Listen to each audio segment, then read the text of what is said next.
গ্রহণ করতে পারে।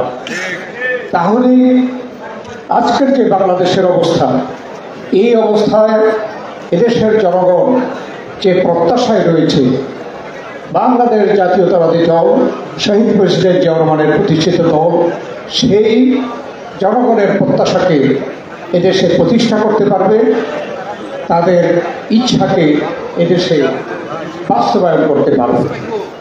শহীদ জিয়া রহমানকে একজন ব্যক্তি, যিনি আপনারা শুনেছেন বারবারই বলতে হচ্ছে, তিনি স্বাধীনতার ঘোষক।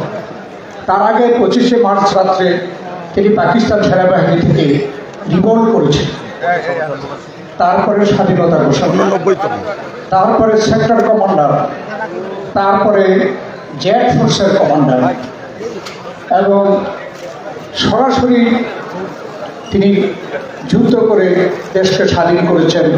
যুদ্ধের পরে তিনি বীরত্ব উপাধি লাভ করেছেন। একটি মানুষের জন্য এতটুকুই কিন্তু যথেষ্ট, তার জীবনের সফলতা। তিনি ক্ষমতা লিপ্সু ছিলেন না।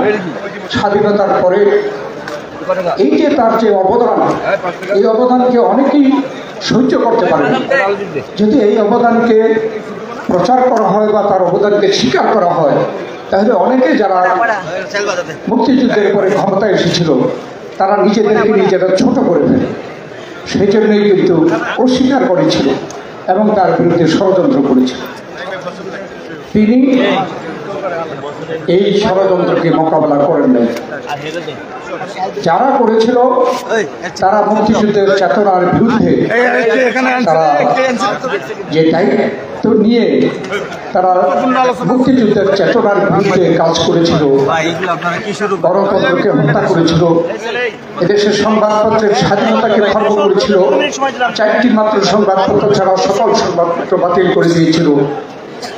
অর্থনীতি লুটপাট করার কারণে 1974 সালে দুর্ভিক্ষ হয়েছিল। এবং এইভাবে বলতে গেলে অনেক কিছু বলা যাবে। তাই এদেশের মানুষ তার সেই সময়ের শাসনের প্রতি বিক্ষুব্ধ হয়ে কিন্তু সেই আওয়ামী লীগের সরকারকে উৎখাত করেছে। তারপরে কিছু কাউন্টার কু হয়েছে। সেই প্রক্রিয়ায় 75-এর নভেম্বর 7ই নভেম্বরে সেখানে সিপাহী জনতার বিপ্লব হয়েছিল এবং এই সিপাহী জনতার বিপ্লবের মাধ্যমে শহীদ প্রেসিডেন্ট জিয়া রহমান গ্রেপ্তার ছিলেন। গ্রেপ্তার অবস্থা থেকে তাকে